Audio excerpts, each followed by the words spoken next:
ya kwamba katika vita utapata injury, kila wakati tunahesabiwa ya kwamba sisi ni washindi. Hii story ya Ayubu ilikuwa namna gani? Shetani alienda kuongea na Mungu. Mungu akasema, unaona mtumishi wangu Ayubu bila alivyo mwema. Shetani akasema, hakuna, kwa sababu umembariki. Ana magari, ana watoto wazuri, ana mke mzuri, ana kila kitu umempa. Anakuabudu kwa sababu tumempa. Bwana Yesu asifiwe. Hatumwabudu Mungu kwa sababu tuna vitu ametupa. Kwa sababu ndio tuliletwa kwa ajili yake. Uwe na kitu hauna, unastahili kumheshimu Mungu. Hauna, unamwabudu Mungu. Sasa ameleta lakini Mungu ana confidence na Ayubu. Mungu anataka confidence juu ya maisha yako. Pamoja na result production ya mabaya inatoka kwa Shetani, Mungu anataka usonge mbele. Kuna silaha ya kushinda Shetani, silaha ya kukua jeuri kwa mambo ambayo release juu ya maisha yetu. Ameleta magonjwa, mimi nasonga mbele. Yaani kuna silaha ya kumuonyesha sio kitu. Umepigwa na nini? Nasonga mbele. Bwana Yesu asifiwe. Na ndio mimi nikifurukana na babo, nasonga mbele. Nasonga mbele. Amenikamata na homa, leta mic tupige majeshi. Bwana Yesu asifiwe. Ni silaha ya ajabu sana ya kumshinda Shetani. Ameninyang'anya kasi, nimefutwa kasi, nasonga mbele. Usivunjike moyo. Silaha kubwa ya wanadamu ni kufanya uvunjike moyo. Akileta mtisho na uanze kutetemeka, hatamenya hapo ndiye anapata ushindi. Tunataka tushinde vita kwa namna yoyote. Tunapigana na mwovu adui analeta vitu ndani ya maisha ndio uweze kushindwa. Lakini siku ya leo ni ya kwamba alete jambo gani? Silaha ni kupufulia mbali, kuchukulia kwamba sio kitu. Amekufanyia jambo gani? Unasonga mbele. Tunamjua tuliyemjikia, tunamjua tuliyempokea, tunamjua Yesu Kristo. Tumekubali kwenda na yeye mahali popote. Bwana Yesu asifiwe. Hiyo ni silaha hatari ya kumshinda Shetani. Amemwekea magonjwa na mwabudu Mungu. Amekamata watoto na mwabudu Mungu. Ameninyang'anya shamba na mwabudu Mungu. Ni silaha hiyo za Shetani anatumia. Nimefutwa kazi, nasonga mbele. Biashara imeanguka, nasonga mbele. Napenda Paulo sana. Hata tusome mstari ya Paulo, ananibariki sana. Tusome 2 Corinthians chapter 4. 2 Corinthians chapter 4. Napenda sana Paulo kuadvise katika issue hii ya vita. 2 Corinthians chapter 4 verse 17. Anasema, maana dhiki yetu nyepesi iliyo ya muda wa kitambo tu yatufanyia utukufu uliokuwa mwingi. Na kuna wakati Shetani ana release dhiki, lakini Paulo anaitamka kwamba ni dhiki ya muda nyepesi. Dhiki yetu nyepesi haihesabu kama jambo. Kuna wakati unafamiwa, unateswa, umekosa chakula. Mimi nimeashuhudia jamani, kuna wakati nimekabwa, yani hata una kitu ya kuweka kwa mdomo. Mtu mzima unalala njaa siku 5, chakula chochote. Umekamatwa na kazi za Shetani, lakini ni ya muda. Wakati unakula vile napenda. Bwana Yesu asifiwe. Lakini kuna wakati unakamatwa kwa state yoyote. Shetani awachie silaha za namna gani? Silaha kubwa ya kumshinda ni kukusilia mbali. Na mwabudu Mungu. Niwe nina chakula, niwe sina chakula, niwe nina magonjwa, niwe sina magonjwa. Watu wako wamepata accident, Yesu anabaki yule yule mchana na usiku, anabaki yule yule. Bwana Yesu asifiwe. Napenda Paulo anaiweka kwamba dhiki yenu ni nyepesi tu. Wakati umepata dhiki, lakini ni ya muda. Mwenye anasimama na Mungu, dhiki yake ni ya muda. Bwana Yesu asifiwe. Unajua hapa nakasirika, unahubiria watu kidogo, pastor. Unajua ndio ukiendelea kuja kwa kanisa, majaribu yanaendelea kuongezeka. Uliza Maura.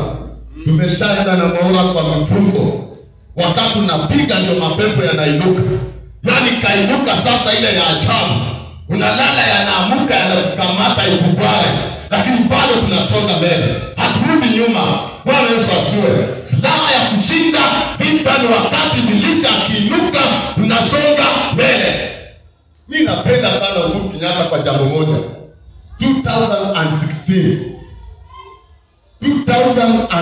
ama 2007 pale Mwai Kibaki alisaini barua ya jeshi la Kenya liende Somalia kwa ajili ya Al-Shabaab. Kwa hiyo inaendelea kupanga vita. 2016 pressure ilikuja sana. Watu majeshi ya Kenya kuna namna walikuwa wanakamatwa na maliswa. 2016 kulikuwa na kisanga kwa ile kambi inaitwa LRD. Vita zilipangwa pale, upande wetu ilipoteza. Bwana Yesu asifiwe. Upande ya kwetu ilipoteza. Mimi kwa sababu napenda jeshi la Kenya na nchi ya Kenya, wakati magaidi walituma ile clip na nikapata kuiona, jamani nilikuwa nalia kama mimi ni jeshi. Sitaki huo. Yaani tulishikiliwa, tulikamatwa upande wetu. Upande wa Kenya tulifaulu kupatwa. Sasa watu wakaibuka, viongozi wakaibuka, jamani watoto wetu wataishia Somalia. Kwani Uhuru akasema tunasonga mbele. Bwana Yesu asifiwe. Napenda hiyo, tunasonga mbele. Katika jeshi kuna injani sana, lakini tutasonga mbele. Pamoja tumeguswa, wamechoma kambi, vita tunasonga mbele. Jamani maisha ya Kristo iko namna hiyo. Ya kwamba nampenda Yesu Kristo kama mwokozi wa maisha yangu. Tunasonga mbele. Wiki ni ya muda tu, tunasonga mbele. Tunasonga mbele. Bwana Yesu asifiwe. Na ndio nasema napenda sana uamuzi wa Uhuru Kenyatta. Alipishiwa. Watu wakasema jamani hapa tuna nani na rais. Wakuje, watu wetu wakuje. Anasema tunasonga mbele. Uongozi unataka mtu jasiri. Majeshi. Na sisi ni jeshi la Bwana. Katika maisha inahitaji kujasiri. Kitu isipingise kwa safari yako ya kusonga mbele. Akasema tunasonga mbele. Jeshi likaendelea kusonga mbele. Moja ni machozi ilikuwa inaonekana. Kwa sababu hata ukitoroka wale watasonga tu mbele. Utawaonyesha udhaifu kwamba wewe umedhoofika.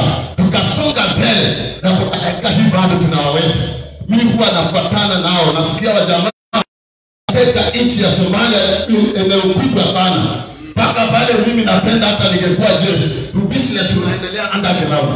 Yaani ulienda vita, lakini kwa namna fulani wamemiliki majeshi. Pigia Yesu makofi. Pigia rais wetu wa nchi makofi kwa ajili ya hatua hii ambayo aliweza kuichukua.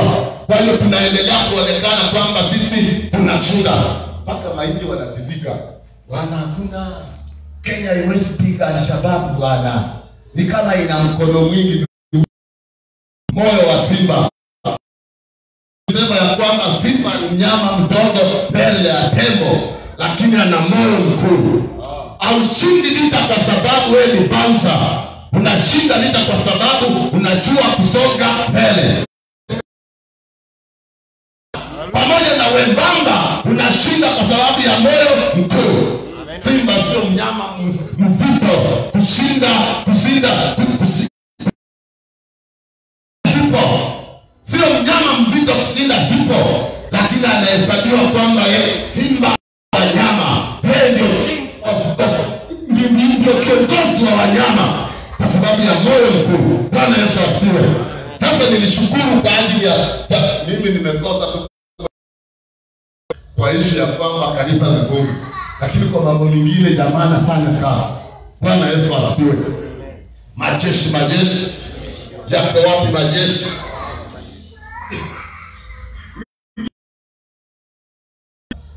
Wakati unatambua umeguswa, unasonga mbele. Hiyo ndio njia ya kushinda vita. Tuko vitani wakati wote. Biblia inatuhesabu kwamba shetani anatuangalia kama kondoo wa kuchinjwa. Kila wakati anatutafuta. Kila wakati anatutafuta. Kuna wakati tukiendelea kushindana, visanga vimeshatufanikia tukiwa katika mambo ya maombi. Unapiga majeshi, unasonga mbele, vita zinaibuka, usirudi nyuma. Songa mbele. Songa mbele. Wakati umekuwa kwa uwanja pale tunapiga na fyatua, mashariki kaanza kukuja. Ndio wakati ule mimi nasonga mbele, napigwa simu, jameni mtoto, nikawaambia nasonga mbele. Hakuna kitu cha kunifanya nirudi nyuma. Siwachi kusonga mbele. Naendelea mbele pamoja na dhiki inaachiwa. Hivyo ndivyo mtu anasonga mbele. Mimi nilipata ushuhuda kwa baba na nikapata kwamba kwa hakika hii daima ndio tutaendelea kwenda nayo. Kuna siku alikuwa kwamba yeye ndiye ahubiri. Na bado ndiye alihubiri hiyo siku. Masaa imefika, unastahili kusimama kwa madhabahu saa 11 kamili. Wewe umesimama kwa madhabahu. Kabla ya dakika 20 kufika masaa ya kuhubiri, akiwa kwa nyumba ndiye anajipanga aondoke, anasema kabati kubwa lilianguka ghafla na ikaangukia watoto. Mtoto mmoja wapo alikuwa wa pastor rafiki yake. Ameangukiwa na kabati kubwa sana. Ako peke yake kwa nyumba, watoto wote watatu wako ndani chini ya kabati na ni nzito. Akaanza kung'ang'ana namna gani ukatoa hao watoto. Anainua, anaona ni nzito, hawezi. Hiyo ushuhuda ilinibariki sana na ni kitu ilinifanikia. Na mimi nimeshaiona katika mfano unastahili kwenda ile kitu kinaibuka. Huwa tunawashinda kwa sababu tuna moyo wa kwenda mbele. Sasa wakati alikang'ana akainua kabati, wakati anainua anaona tu damu ndio zinamwagika. Mtoto wa rafiki yake ndiye akawa amepasuliwa mpaka amezirai. Anasema kuzirai, lakini lugha sanifu ya watu kuelewa ni kufa. Sababu Yesu aliendewa Lazaro amelala. Sababu lugha ya wanadamu wanataka tafsiri ya kwao. Yesu aliwajibu ajili ya tafsiri ya nyinyi upande wa duniani amekufa. Nikisema tu amelala ameshindwa kuelewa. Sababu alikuwa anasumbuana na Yesu. Mtu akilala kuna nini gani ya kwenda kung'ang'ana na mtu amelala? Akaenda tu amekufa. Kwa hiyo sasa vijana wakawa kwa lugha ya huku duniani kwamba wamekufa. Yeye sasa aliita tu mke wake akasema, wewe chukua hatua zile zinazotakikana, andana na huyu mwenye amezirai aende hospitalini, mimi ndio kwa madhabahu. Akaenda na akafika masaa inatakikana, akapiga gombo, lakini huku shetani imeendelea. Bwana Yesu asifiwe. Watu wangu wanaangamizwa kwa kukosa maarifa. Tumeshindwa na maarifa, tumeangamizwa na shetani. Sababu kigusa tu kidogo, jamani, unajua mtoto alikuwa mgonjwa. Wewe mgonjwa usikuje kanisa. Kama hapa tunahimiza watu, mtu amekufa kwa mazingira tata, leta. Tumshike, tumuite njoo. Sasa wewe ni mgonjwa ukuji, ni silaha ya wewe kushindwa. Bwana Yesu asifiwe. Katika vita kuna kuguswa. Ukiguswa na malaria, ukiguswa na magonjwa, kama namna ya kuingia katika nyumba ya Bwana, usonge mbele. Pia ni silaha ya kuonyesha shetani chenye unafanya hata si kitu. Twende mbele. Umepewa nini maneno, twende mbele. Bwana Yesu asifiwe. Umekishana mka amemwaga maji kwa nguo kama unaenda kanisa, songa mbele. Bwana Yesu asifiwe. Kwani kuna nini? Si ni silaha za shetani. Nini itakufanya usisonge mbele? Nini itafanya usisonge mbele? Akaenda na akahubiri. Baada ya kuhubiri akumaliza, ndio akaenda sasa kuangalia mambo vile inaendelea. Kwa ufupi alipiga maombi, baadaye mtoto alifufuka. Bwana Yesu asifiwe. Kwa sababu gani? Mungu anaona moyo mkuu. Hii ni simba kabila ya Yuda, kweli inasonga mbele. Bwana Yesu asifiwe. Wacha tusome moja. Nataka Robinson utafungua Romans chapter 8 kuanzia verse 35.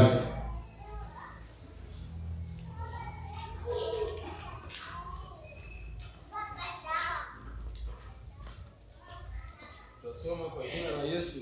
Romans 8:35. Ni nani atakayetutenga na upendo wa Kristo? Je, ni dhiki au ni shida au adha au njaa au uchi au hatari au upanga? Endelea mpaka 39. 6. Kama ilivyoandikwa ya kwamba kwa ajili yako tunauawa mchana kutwa, tumehesabiwa kuwa kama kondoo wa kuchinjwa.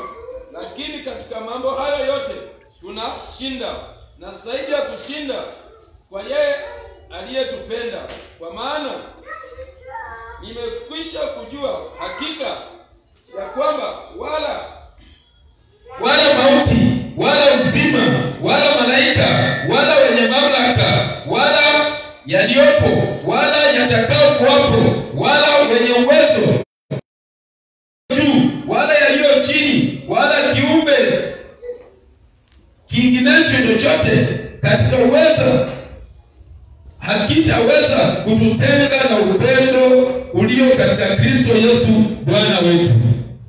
Amen. Napenda sana. Ni nani atakayetutenga na upendo wa Kristo? Ni swali anauliza. Unajua shetani anataka nini katika maisha yako? Akichukua kitu uwe na hasira, udorofike katika moyo, uyeyuke, utetemeke. Ndio silaha. Nimesema tunaishi katika maisha ya kupigana. Tunapigana na shetani. Adui wetu ni shetani. Ndio tunapanga na yeye vita. Silaha zake kukudhoofisha. Akichukua jambo uanze kuwa na wasiwasi. Paulo anasema ya kwamba ni nini kitamtenganisha na Yesu Mwokozi? Ni dhiki. Ni matusi ambayo nimetusiwa. Wakati wowote silaha kubwa ni kudharau vitu vile, ni kupusilia hali. Amefanya umelala njaa, usihesabu kama ni kitu. Songa mbele, tashinda. Amesema mbele ya kwamba hii dhiki yake ni nyepesi, ni ya muda mchache. Ameibua nini? Usiyeyuke. Silaha kubwa ya shetani, ukiyeyuka anaingiza vituko juu ya maisha yako. Bwana Yesu asifiwe. Mimi natoka upande wa Kenya ya Western Region. Western Region kuna manaitrana wengi sana. Sana upande wa Kisumu na Itrana wamejaa pale. Ukienda mpaka pale nilikuwa naishi karibu na Lake Victoria, na Itrana ni wengi sana. Na Itrana kasi yao ni nini? Ni kusitua tu watu. Ni kusitua tu watu. Wakati anakusitua na mwili situke tu, mapepo inaingia. Ndio ukiona jamani leo tumekuwa mchanga, sikiliza muziki. Watoto ni wagonjwa. Sijui kitu kinauma. Kimefanyika. Wakati alifanya kusitua, kuna shetani akaingia. Shetani kuwa anafanya nini? Hawezi kujia direct ya kukuona hivi. Lazima yako ufungue mlango.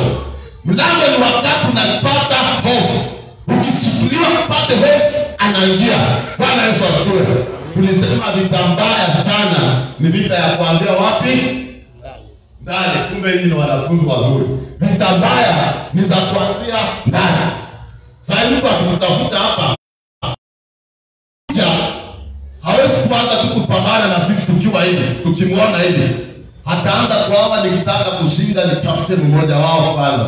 Nimkamate, nimshawishi, nimwambie kwamba Bwana, ufufuo si nzuri, ufufuo si nzuri. Ndani hapo hapa akipata na aanze na yeye maneno, utapata atakushinda. Vita mbaya ni ya kuanzia ndani. Hiyo ndio shetani anafanya katika maisha ya mtu. Yaani wewe ndani ukijaza moyo ya kwamba mimi sishindwi na lolote, hawezi kukushinda. Bwana Yesu asifiwe. Amina. Nakumbuka Joshua na Caleb. Napenda hao vijana sana. Walituma watu 12 kwenda kupeleleza mji. Walipofika mahali pale wakapeleleza mji, Mungu alisema waambie watu hawa waende wapeleleze mji, waone mji ambao ni waitiao wao. Joshua, Caleb na squad nyingine hata haitaji majina sababu ilikuwa failure. Wakaenda katika mji, wakaangalia, wakaona mji imejaa maziwa. Sielewe maziwa ilikuwa inamwagwa na nini. Kama ni miti ama ng'ombe sielewe. Asali imejaa. Sasa walipoona vitu vile zote, walete sasa ripoti. Lakini cha kushangaza, kwa macho ya mwanadamu, Bwana Yesu asifiwe, hatutazami na macho ya mwanadamu, tunaangalia na macho ya kiroho ya Mungu. Bwana Yesu asifiwe. Amina. Kwa macho ya mwanadamu wakaona watu ambaye wamekaa katika ile mji ni mabausa, watu wanono. Unaunganisha Robinson watu 7 ndio labda wafikie, na hata baada ya wafiki, sababu na maandiko inasema walikuwa manefile, wakina Goliath ndio walikuwa wana. Mimi nilikuwa nafuata mapana na kushanaji. Maandiko inasema kitanda cha watu hata ni wakina Goliath, namba 1 kilikuwa kinatengenezwa na chuma nono, na upana wa kitu kimoja kinalalia hiyo kitanda, yaani kitanda ya chuma. Urefu ni kama nilisema ni Kenya bus. Mtu mmoja anatoshana na Kenya bus. Sasa waliona ndio kuna vitu Mungu ametutoa Misri twende katika mji ambaye imejaa, lazima tupigane. Bwana Yesu asifiwe. Kupigana namna ya kushinda vita, na ndio lazima kwa namna yoyote lazima tujue vita. Ukiwa na uzima ni vita. Tukiingia kwa maombi kila mtu twende kwa uwanja. Wale ambao hawezi vita waliondoka bwana. Kanisa ikawa na zaidi ya watu 300. Lakini tukakekesha watu wakasema bwana, mimi napenda kuomba kama nimetulia na mara mingi niombewe. Tukamwambia umepotea, hapa ni kutengeneza jeshi. Ni watu wa kupigana. Mashetani kiwapamia kwa ploti, uwe ndio daktari wa hiyo mahali. Sio uite jamani pitaa. Huku unajua watu wamevamia. Ikiumana huko wewe ndio jeshi la huko. Wakaona hii vita hawezi, wengine watoroka, lakini nyinyi mmeweza. Bwana Yesu asifiwe. Mimi ni silaha za Bwana za vita. Mmetokana na Mungu. Ukihimili kuweza kusimama mahali hapa mpaka hiyo muda, nyinyi ni silaha za Bwana. Ndani yenu Mungu atajinyakulia kombe. Bwana Yesu asifiwe. Wajamaa kaangalia mji wakaona mji ndio ina maziwa, lakini watu wanaokaa ndani sana. Sasa ripoti ikawa ipelekewe Musa. Wakati ripoti ilipelekewa Musa, mimi nakasirika sana na ripoti zingine pale. Na kuna ripoti ninapenda. Wakafika wale 10 sasa wakajitenga. Wakatengana Caleb na Joshua. Wakaweka kando. Sababu Joshua na Caleb, Joshua alikuwa anapatana sana na Caleb na Musa. Kwa hiyo sasa walijua tu Joshua atajibu majibu yenye sisi tumeogopa hatutaki. Kwa hiyo wakajitenga. Sasa walipoleta ripoti wakaita wana wa Israeli. Ripoti ilikuwaje? Walianza ukali, wakasema hapa mtu anakufa. Yaani walianza kwamba hapa Musa tunakumaliza. Uwezi kutoa Misri, mahali ambapo tulikuwa tunateswa, lakini tunakula mapamki inaitwaje?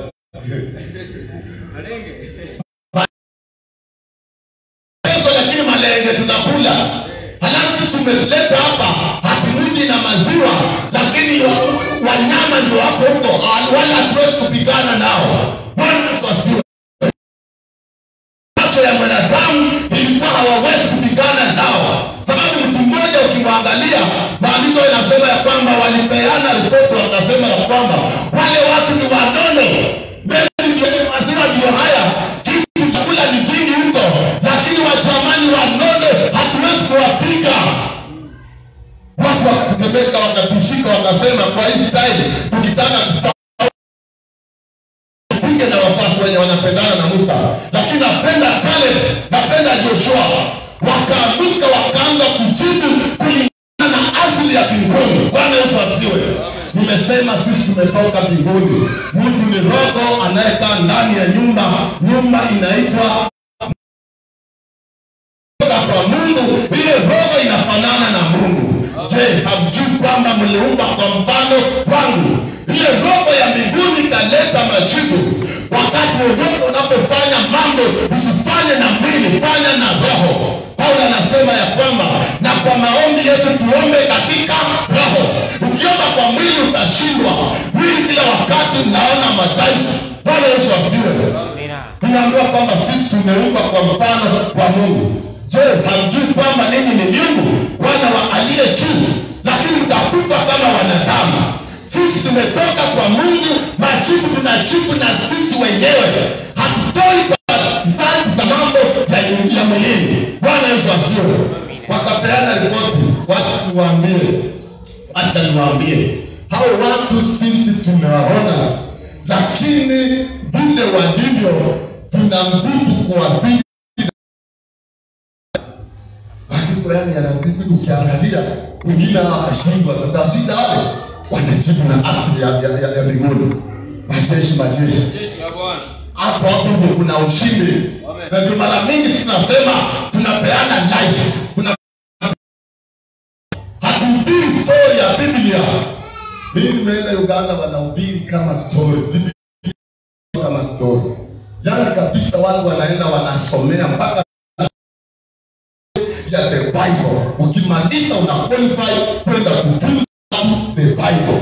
Lakini unafunza vile Abraham walikuwa na wanyama, Elisha vile walikuwa na upara. Hawasubiri nguvu za Mungu zilizoko ndani ya neno la Mungu. Biblia iliandikwa na Roho, na unafaa kuitoa kwa namna ya Roho. Ukitoa neno la Roho, jamani, watu wanapata ushindi. Na ndio leo unapata ushindi.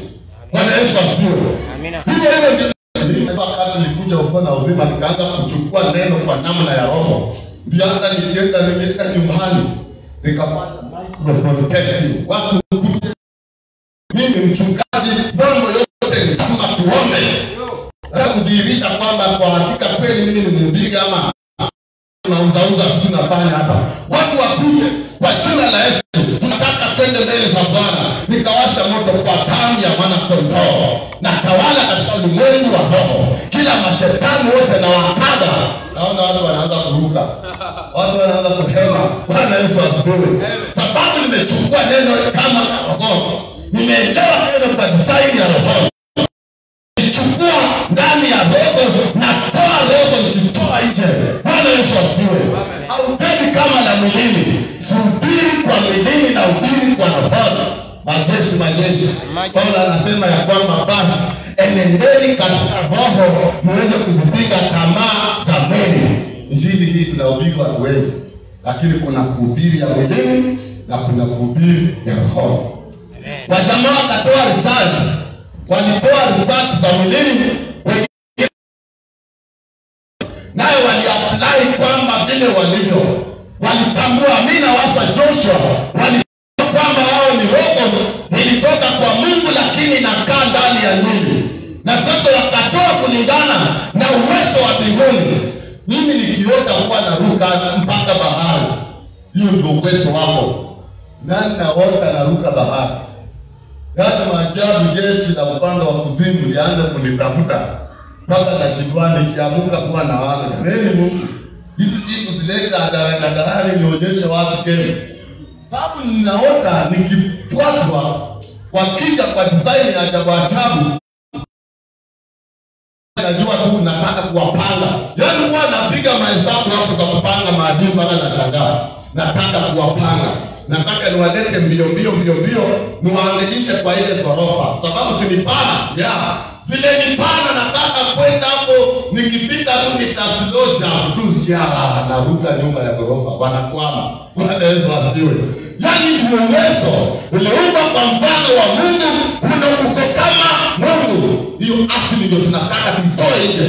Bwana Yesu asifiwe. Amen. Tutakuja kufunga vifungo za rohoni na vifungo za mwilini.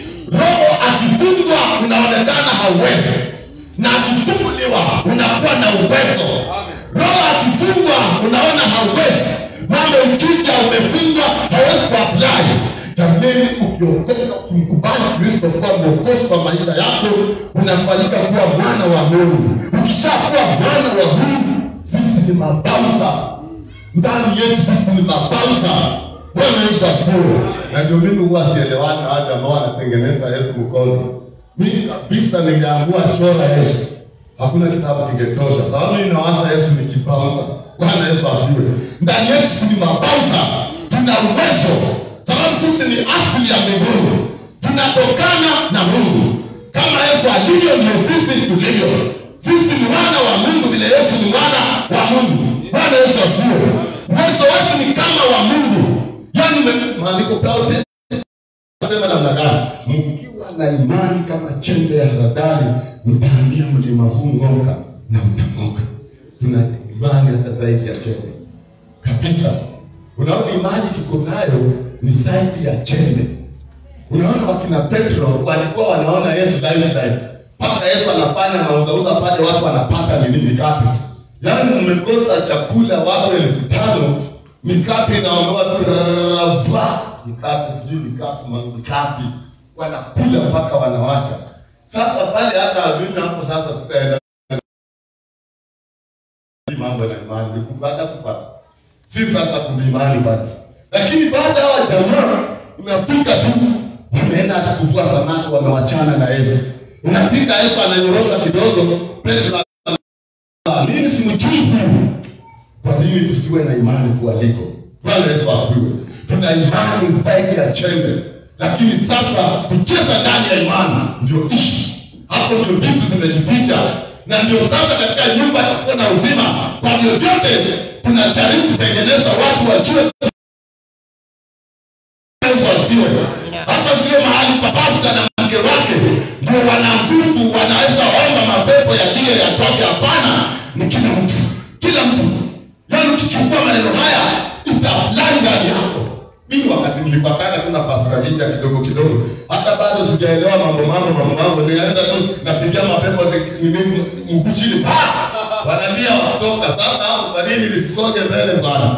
Majeshi. Yako wapi majeshi? Yakipiga majeshi. Na hiyo ndio tunaapply ndani ya kila mmoja. Katika na wamatane katika maneno haya, wewe utashangaa nikataka kibamba, lakini kakienda kapata ile confidence kasanye watu, kawaambie kwa jina la Yesu tunaomba. Watu wanaanza kuhema sasa. Wewe unaingia sasa ni kugusa. Toka. Unagombana wanatoka. Bwana Yesu asifiwe. Hiyo jeshi tunataka kutekeleza mahali hapa. Yaani hiyo ndio lengo. Tunataka kutoa ile slogan ya kwamba watu wako tu wamejiweka kwamba una shida unaenda kunyenyekea. Unajua sasa pa appointment 5,000. Kwa hiyo sasa muingie nani ako na 5,000 unaenda hapo naambiwa mauzauza na bado shida ziko pale. Sisi sio wa hiyo line. Tunataka kila mtu awe mashini. Wanasema ni heri kufunga samaki kuliko kumpa samaki. Tunataka kila mtu awe mashini. Bwana Yesu asifiwe. Majeshi.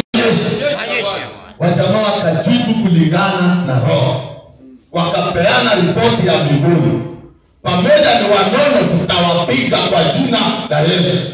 Vitu tunafanya kwa jina la Yesu. Sisi mtu akija hapa, jamani vitu akija hapa na mapepo, tumeshaombea watu wengi hapa, wa vifafa ya kila aina, vipofu wamekuja hapa tukawaombea. Hakuna kitu chochote kifanya mwili wetu tofauti na chenye mtu hapo nacho. Umeokoka, Yesu ni Bwana, huyo ndio tuliokoka. Unajua mbeleni hata mimi nikisipojua nilishindwa kinaendelea. Mimi niko tofauti na huyu mchungaji, mimi chenye sina. Unaona akiongea tu mapepo anaanza kusema, hakuna kitu. Ndio. Hakuna kitu. Chenye tunawapa ndio hicho. Yaani ukienda pale sababu tunajijua, ukianza kuongea na mtu ana mapepo na una akili ya mbinguni ya kwamba unafanya kwa roho ya mbinguni iliyotoka mbinguni, mapepo katika ulimwengu wa roho wanajua huyu naye amekuja kufanya nini. Wameshakuona. Uko kasichana kadogo wameshakuona. Lakini ukiwa na wazo, bwana hii tutaweza kweli? Wale ndio wamejua hawezi. Sababu wanaoperate kwa mambo kama hewa upepo. Inaenda kama upepo. Wanafanya kazi kama maupepo. Yana uwezo ya kutafsiri akili zako zinasema nini. Tunapoenda tunaenda ana mashetani majeshi makali na rusharura tunaanga matata. Tunaambiana tuna Robinson twende bwana, kazi iko area imeingia. Twende kazi na ndio tunapanga mbele kwa hiyo kazi. Tukiletewa hapa mtu amekufa fast, hata tunataka tu akuje twende tufufue. Hatuna wasiwasi. Sababu katika ulimwengu wa roho tumeshatafsiri sisi ni washindi, sisi ni wana wa Mungu, tumeumbwa kwa mfano wa Mungu, tunatenda kama Mungu. Bwana Yesu asifiwe. Kwa hiyo naye ukiendelea ukiingia pale wanajua ile tafsiri ya huyu anajijua yeye ni mwana wa Mungu, anaanza kukelele. Unafika wanaanza, jamani sasa tumewafanyia nini? Tulishajifunza. Hataki story na wewe. Kwa jina la Yesu. Bwana Yesu asifiwe. Sasa wajijibu kulingana na mawazo ya Mungu.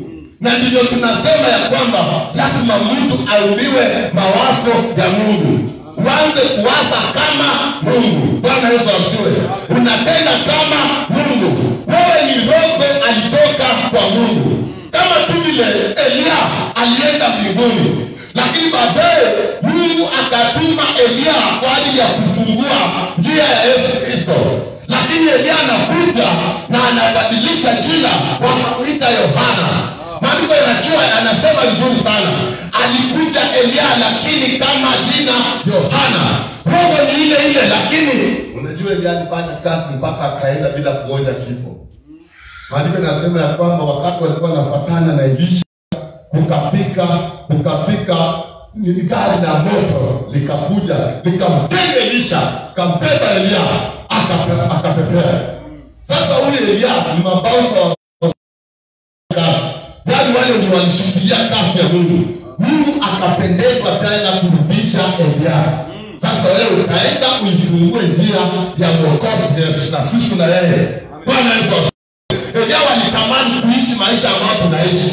Maisha ambayo tuna Yesu ndani. Tuna mfalme ndani. Tuna Yesu ndani. Yesu akiwa ndani tuna kila kitu. Sasa sio tu line ya nabii, tuna kila kitu.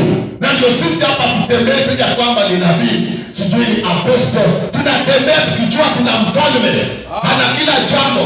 Wakati Yesu alikuwa alienda mlimani pale na wakina Petro, Elia alitokezea na Musa akatokezea. Over ofisi zote, wanahando ofisi ya nabii, wanahando ofisi ya sheria. Sasa tumebeba kila. Bwana Yesu asifiwe. Ndani ya mfalme tumebeba kila jambo. Leo namna hiyo kwamba ulitoka mbinguni. Kama tu Yohana alijiunga kumbe na Elia, hata wewe ulitoka mbinguni. Bwana Yesu asifiwe. Napenda Yeremia. Yeremia anasema ya kwamba nitasema nini mbele ya hawa watu? Mimi ni kijana mdogo hata siwezi kusema. Mungu akasema, jamii wewe kabla haujaingia ndani ya tumbo la mama yako mimi nilikuwa nakujua. Hatuna tofauti na Yeremia. Yaani ndio uje hapa duniani ulikuwa kwa Mungu umetulia tu, umengoja siku, umengoja 2020 utakuwa uko na uzima, lakini kuna kasi maalum umewekewa tu. Sisi tumewekewa kupindua falme za dunia. Jamii lazima tupindue falme za shetani. Na hiyo ndio kasi tunafanya hapa. Sasa watu wanafukuzwa na mashetani wanakuhitaji. Tumeshatembea tukihubiria watu, mtu analala lakini usiku mabavu wanakuja kumtesa. Wewe umekuja kwa ajili ya wewe mtu apate afya. Bwana Yesu asifiwe. Una uwezo kwa sababu ya aliye ndani yako. Una uwezo. Watu wanahangaishwa mara kansa, lakini ukiangalia kansa gani huyu? Mbele Yesu mlikuwa mnatuambia magonjwa ya sampuli hii ya watu wazee. Na sasa mmesukuma mpaka watoto. Mapepo wamekeuka wakawa kitu. Na ndio tumefunza hapa yote. Wewe umekuja kupigana na ufalme wa vita. Lakini maandiko inasema tumekuja taondoka. Kuna wakati vita zitapungua. Bwana Yesu asifiwe. Paulo anasema ni nini kitatutoa kwa Kristo? Tunaishi maisha ya kushindana, ni maisha ya vita, ni maisha ya kupigana. Pigana hii staili yake pia ya kushinda ya leo nimesema ya kwamba zenye shetani amewachia ndani yako kwamba sio bali amekurushia kwamba wewe watoto hawaelewi masomo, usilia mbali, songa mbele. Najua pale watu wanapishwa, wengine wanatafuta waganga wa kienyeji. uko katika vita na watu ambao tunapigana nao wanaachia mshale, wewe pia huwa unaachia. Bwana Yesu asifiwe. Ukifunguliwa macho ya roho, mtu yeyote ambaye ameokoka awe mtoto mchanga na keka mashetani, mkono huu unarefuka mpaka inapita hiyo ghorofa. Ukipiga tu mishwa umefika mashetani karibu 1000. Yaani sisi ndio huwa tunawanyonga, sio mchezo. Mimi nimechaliwa kuona kidogo rohoni. Ukifanya kichwa unawafika. Na penda hapa kuna tugani tukikaa na yeye tuanze style ya rohoni ya kuanza mambo ya mbinguni. Ananiambia yeye amekanyaga majeshi, mapolisi amepigana nao sawa sawa. Umechagua na waona katika ulimwengu. Kuna macho yanafunguliwa ya rohoni na waona. Ukipiga kwa jina la Yesu huwa tunafyeka wengi sana. Fyeka, usifieke kimzaha jamani. Fyeka ukijua ya kwamba wakati unasema tu kwa jina la Yesu, karibu mapepo 1000 unaangusha. Waika moja kana mapepo mangapi? Approximately milioni ngapi? 36 million. Bwana Yesu asifiwe. Tulifanya mpaka analysis. Kila kamuji kamebeba mashetani zaidi ya 36. Sasa kwa keka mapepo ya usharati, ulimwengu wa roho ukifunuliwa mkono umerefuka, ukipiga umefyeka kufyeka. Kwa hiyo pamoja na wamekupishia, wamerusha kitu juu yako, na wewe pia ukipiga huo unapiga wengi. Ni game tunacheza, jamani, ni game. Ni game na chase. Bwana Yesu asifiwe. Tunacheza dogo, lakini hii yetu ni kwamba sisi tulishashinda. Tunacheza lakini tunajua tumeshinda. Bwana Yesu asifiwe. Kwa hiyo kuna wakati wanarusha vitu ikusumbue kidogo. Jamani, songa mbele. Leo nimesema ya kwamba silaha kubwa umetokezea, unasonga mbele. Unasonga mbele. Unakumbuka Ayubu, shetani ndiye ameongea na Mungu, lakini Ayubu hapa anateswa mpaka Ayubu, unajua Ayubu naye hapa amesoma hii mambo tunasoma. Jamani, sisi ni side ya watu wale wengine. Sisi ni side ya Ibrahimu. Sisi ni side ya Samson. Sisi ni side ya wakina Danieli. Tumepata habari mpaka wale walikuwa wanaenda hawajui namna ya kufanya.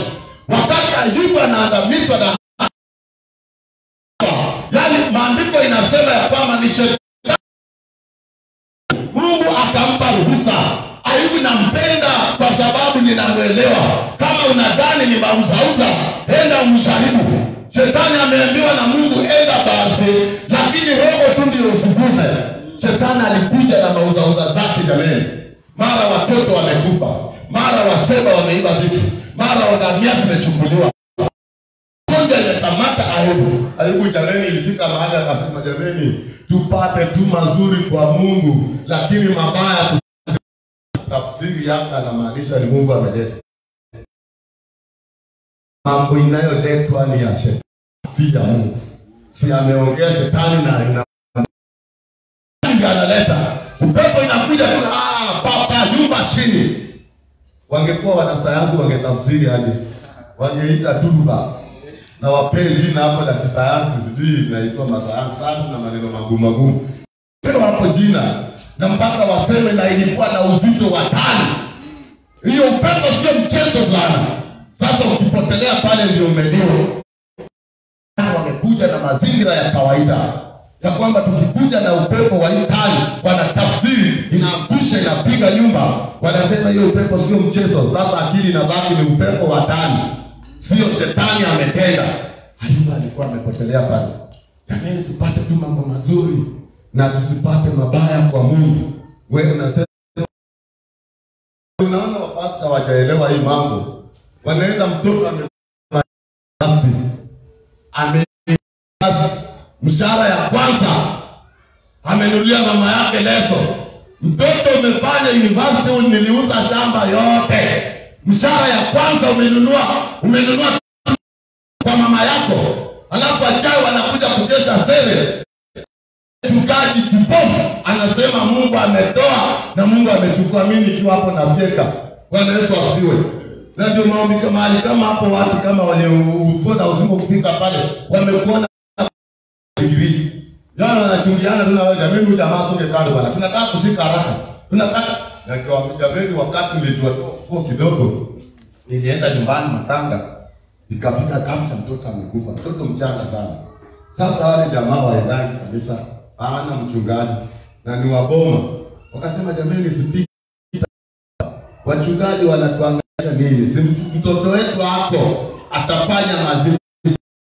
Kasema nini basi fanyeni haraka wewe utaiba wewe utafanya hii. Mimi mwenyewe nitapasa habari ya Mungu. Wakasema ni sawa twende mbele. Lakini sasa ikafika wakati jamaa wakachemuka tu.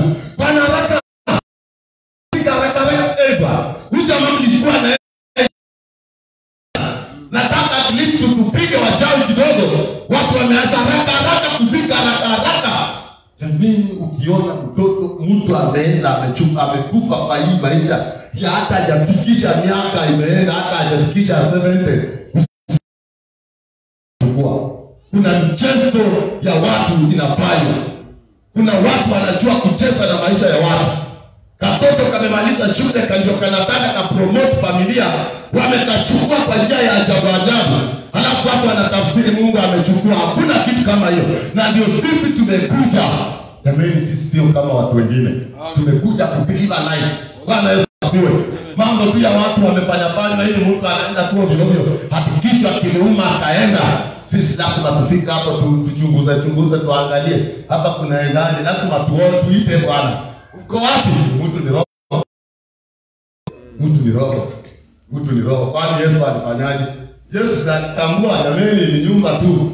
Ni roho tu lakini inaweza itwa irudi. Na akirudi hivi unajua pale Dar es Salaam wamekuwa watu zaidi ya 500. Sasa mimi nikienda pale na ng'ang'ananga na wale wenye walishafufuliwa. Nikienda kwa Musa anamwambia namuuliza Bwana Musa kubwa anafafanulie kwanza. Kuna story mingi lakini mpaka tumefike ni waulize Musa Bwana fafanua kwanza. Ulikufaje? Unajua amekufa amekaa. Sasa mwili nayo ilikuwaje? Mungu hataki kujua. Roho ikija Mungu atatengeneza. Bwana Yesu asifiwe. Na hata kama imeoza akiingia ndani mwili inaanza tu kupona. Roho ndio itiayo mwili uzima. Bila roho mwili hai. Bwana Yesu asifiwe. Hiyo ndio sisi tunabeba mambo. Ushindi wetu unatokea pale. Amen. Na ndio tukienda tukiombea mtu wa kansa au mpaka sense sijui mambo mingi ya kutupotoza hizi sense zimeoza. Unajua silifanya reaction alafu sense zake hapana. Mambo yale wachana nayo. Tafsiri yetu ni kwamba roho ndio itiayo mwili uzima. Roho ikiwa sawa jameni mwili kwa ishi ile tunajua tu kasetani anaweza geuka kapweti. Mimi naitwa God of Love. Ni nani nitakaye mtuma aende gile amdanganye Ahab? Shetani akatokezea akasema mimi nitaenda. Uongo ndani ya manabii. Atageuka kuwa pepo wa uongo. Manabii wanatoa lakini ni kapepo kamekaa kwa mdomo anasema Mungu anasema enda tu vita lakini utashinda.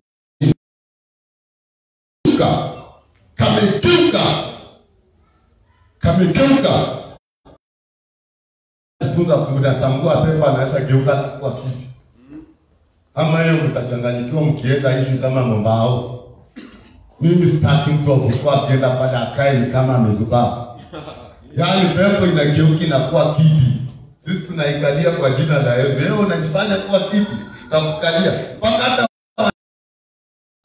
wanakuwa paka. Na ndio mimi napenda kuwafika. Yaani sitaki mapaka kuniletea kuolewa. Wewe unakuja kunitanganya wewe ni paka. Baba napenda baba. Unajua unauda alimdanganya atilizungura alibeba akachinja kukula. Unachinja na kugeuza kwa sungura ya ukweli na kutafuna. Jamii baba. Ndio unapigwa fulani amekufa ni kwa nini alikudanganya? Na ndio wanatoka wanakuja kuingia kwa kitu alafu anaanza kututesa hapa. Unawachinjia huko. Bwana Yesu asifiwe. Sasa mapepo yanaweza geuka kuwa chochote. wakuje katika maisha yako, wakubadilishie maisha, uanze kuona kwamba ni fulani ametenda. Vile tu mimi naleta habari ya Yesu, roho inayoleta ni ya kutoka mbinguni. Mungu analeta ujumbe kupitia Roho Mtakatifu, natoa nje, si ya hii mwili, inatoka mbinguni. Hivyo ndivyo kuna watu wanaweza tumika na mwovu ibilisi, wakuja walete maisha yako kuwa ya kutingizika. Wanadiliva mambo ya kwamba vita zako ni upande wa giza, uongo imekuuma, unaanza kutofika. Songa mbele. Bwana Yesu asifiwe. Leo yani kila vita inayokuja juu yako itafsiri kwamba haina uwezo mbele yako. Kuionyesha haina uwezo mbele yako, endelea kusonga mbele. Bwana Yesu asifiwe. Endelea kwenda katika nyumba ya ufufuo. Fieka. Nini kimefanyika? Tumekorofishana kidogo. Jamani, leo moyo wangu Bwana, mimi umekuwa vibaya ndio sijakuja ibada. Jamani, mimi hapo nifanya tena naenda.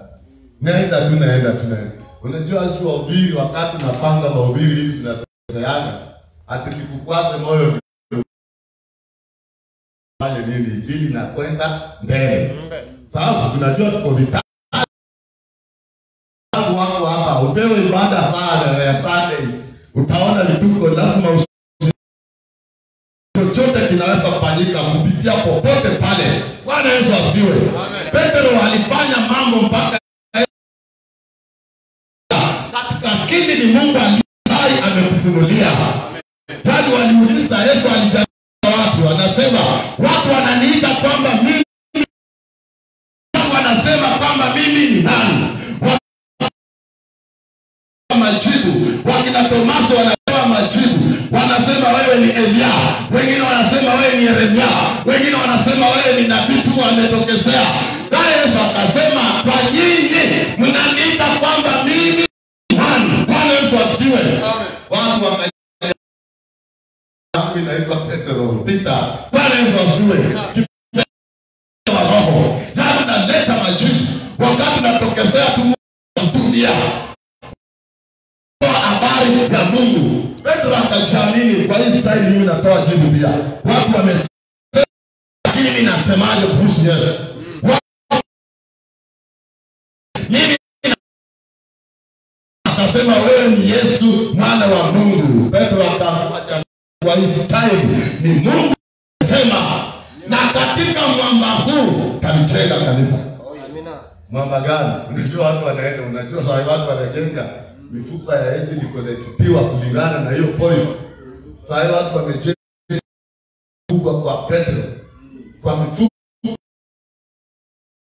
Tunashangaa ya kwamba maji Petro alipelekwa mifupa ilishachukuliwa. Anasema kwa yeye tukijenga tuna, lakini kwa mwamba Yesu nitajenga kanisa. Bwana Yesu asifiwe. Yesu atajenga kanisa. Amen. Na milango ya kuzimu haitatikisa. Jamani, pamoja na mateso ambayo unaletewa, na ukweli ukijenga mwamba wako, ukijengwa kwa Yesu, hauwezi tingizika. Bwana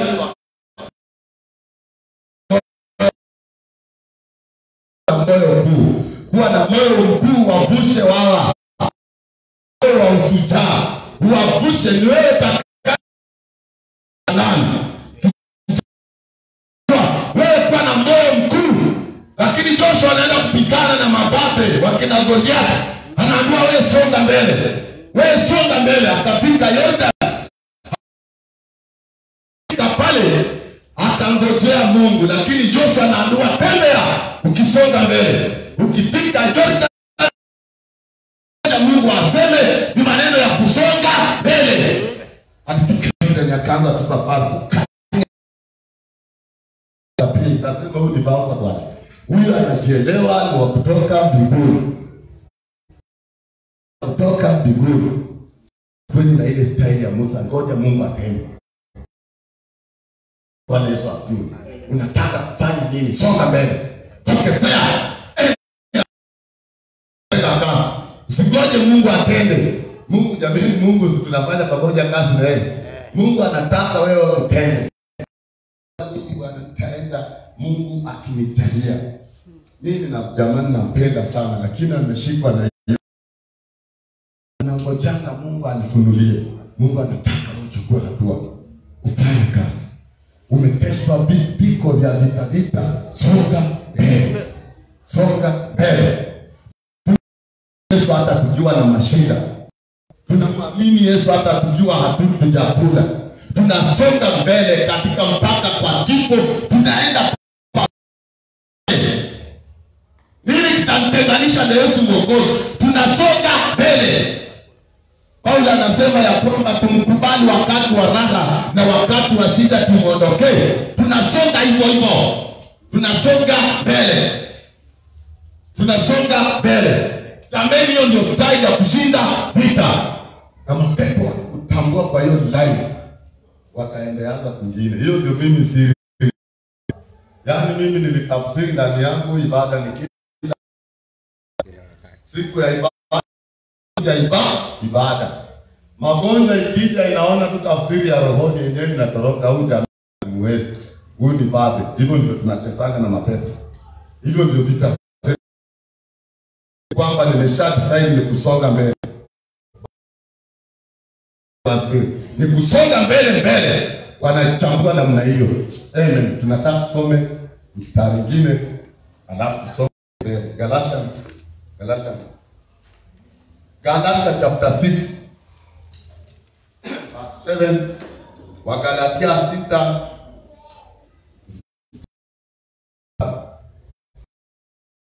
kwa jina la Yesu. 6:7. Tangu nimechukua mwilini mwangu chapa yake Yesu. Amen. Pigia Yesu makofi. Paulo anasema ya kwamba amebeba chapa ya sahi. Simsumbue mtu, asimtaabishe, kwa sababu amebeba katika mwili wake chapa ya Yesu. Jambo gani? Nimebeba Kristo. Unataka kunipeleka msalabani, nimebeba Kristo. Bwana Yesu, napenda sana mitume kifo chao. Maandiko inasema baada ya Yesu kwenda, mitume waliteswa, lakini ndani ya mwili wao wamebeba Kristo. Hakuna cha kumkana Yesu. Acha nimebeba Kristo pamoja na mapawaso. Unajua wengine walikatwa na pawaso, kama alirushwa katika kisiwa cha Patmo. Amebeba chapa ya Yesu ndani ya mwili wake. Ungekata damu ya watu hawa na mateso. Paulo anateswa katika bahari, anasumbuliwa na Mafarisayo, lakini amebeba chapa ya Yesu. Bwana Yesu asifiwe. Pamoja na mambo yote ambayo itarushwa juu yako, tumesema kushindana ni juu ya damu na nyama. Tunashindana wabaya. Wakati watakuja kwa namna yoyote, ndani yako umebeba Kristo. Hata walete matatizo ya namna gani, ndani nimebeba Yesu. Bwana Yesu asifiwe. Mitume wa kwanza mimi walinifurahisha. Walibeba chapa ya Yesu. Hata kuwe na matatizo gani hawafuati Yesu. Waliteswa na wahubiri wa patule ambao kwa wamesimamia kanisa.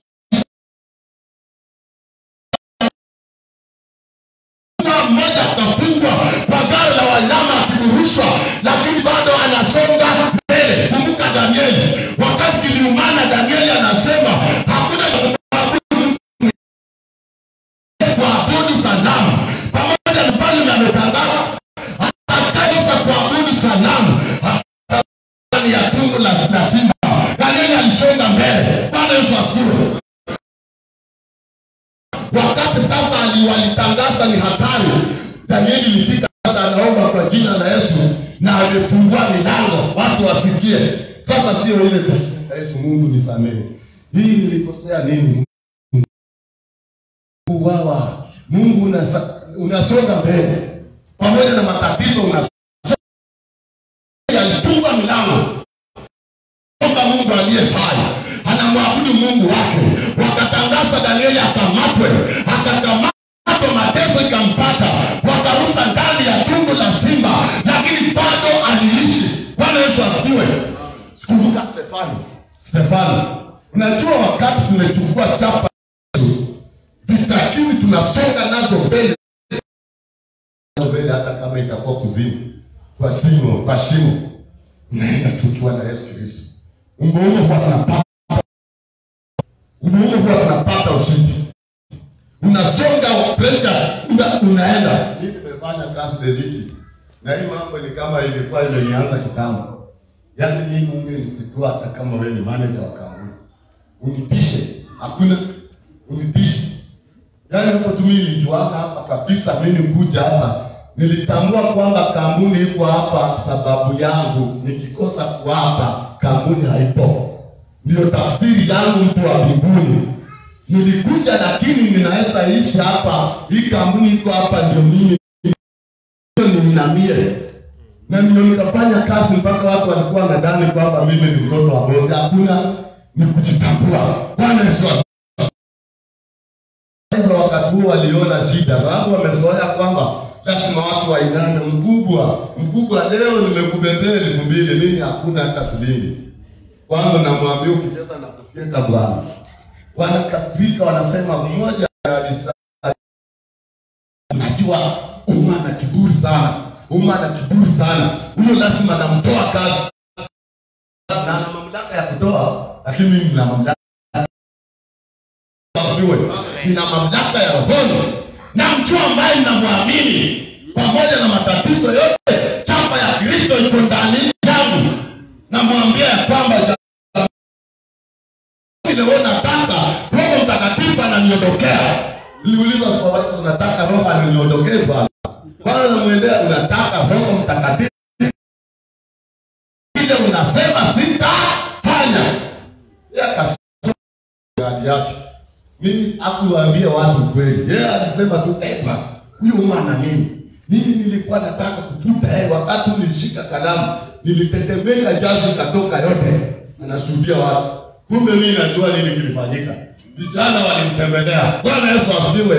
Tunalindwa. Yaani vijana walimtembelea. Wakafanya maneno. Bwana Yesu asifiwe. Ukainuka mwingine, unajua sasa wakishindana na wewe hata wakaenda. Ukainuka mwingine. Sasa mwingine mimi nina ibada masaiko tu sawa, msijali. Mimi maliza injili kwa formula yoyote. Wewe fungua tu masikio na Yesu maliza anytime. Bwana Yesu asifiwe. Sasa ukainuka mwingine wakati game inachezwa hivyo na wangu umewadebea. Asifiwe. Ninyi mnajua ile vita ilipata siku nyingine. Akumtoka amechukuliwa ghafla tu. Kapiga. Unajua wakati uliwin hiyo vita. Jamani hata mwalimu hakujulikana kwa wapi. Yesu asifiwe. Mimi nasojiki huyu mtu mwenye alikutesa kwa wapi? Hawaelewa alienda shule, alitoka shule. Hawaelewa alienda wapi mpaka unashindwa hivi kulileta na aonekane duniani. Ama alikuwa mtu wa rohoni bwana. Bwana Yesu asifiwe. Inawezekana. Alitoka tu rohoni kuja kutesa watu. Kuna watu wanaitwa madaktari lakini walitoka kuzimu kuja kutekeleza haja zao za kuzimu kwa watu. Hata mtu akienda hospitali lazima tufieke majeshi. Utakutana na daktari wa kutoka gizani. Ama tulienda kuombea hii story Mungu niambie. Tunaenda kuombea dada fulani. Wenyewe ilikuwa anaona mtu anakuja kutoka rohoni tu usiku, mjamaa anainuka bwana akiwa kazini na anafanya mapenzi kidogo, mtoto anapatikana. Huyo kubwa na akuwe dokta. Dokta gani? Wamejaa. Bwana Yesu asifiwe. Wamejaa. Wakati mimi ndio hii issue hii namna gani? Tota bwana labda ilikuwa toto. Mwingine akamwambia bwana you cannot do your cases. Let me take it over. Unajua Mungu alituandalia wao take over kampa story. Akasema bwana mlijaribu. Sisi katika ofisi hii yetu ya serikali vitu zimefanyika. Watu wameteswa lakini Hii nchi inataka wewe bwana. Bwana asifiwe. Unaona nchi tunaishi inataka wewe. Kuna watu wanaletewa pale cases wameshindwa. Wakati aliona hii yetu tumepiga mpaka mambo iko sware, akasema mlijaribu bwana. Unaona hata hizi shule zenye zinachomeka, tunaletewa hapa mambo sisi kama serikali hatuna dawa. Hakuna mchungaji wa kueleza. Bwana Yesu asifiwe. Hii mateso mmeona watu wakihangaishwa, mara wengine wanaokota takataka, mtu amesoma amemaliza university kidogo kunyapa mgongo. Yaani jamaa amemtengenezea mauzauza, sasa mtu anabeba kunya pamoja na digrii zake kuja kwa ajili ya ile kazi. Bwana Yesu asifiwe. Amen. Tusome basi nyingine. Paulo anasema kwamba amebeba chapa. Yuko tayari kwa lolote la kufalitakazo tokwexea. Hata kama maumivu utastahimili. Bwana Yesu asifiwe. Sasa nataka tusome Philippians. Filipi 1:6.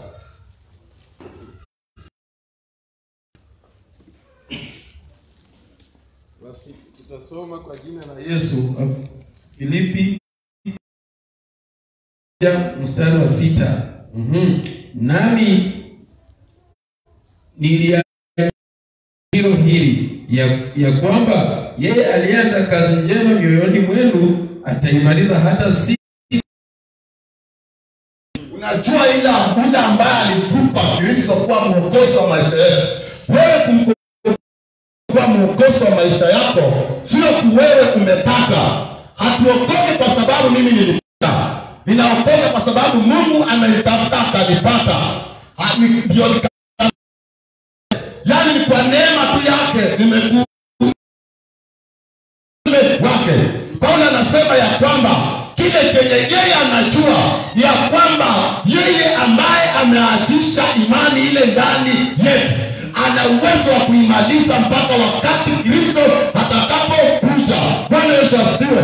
Pamoja na dhiki, pamoja na mateso, umeteswa kwa kampuni, unahangaishwa kwa wametoka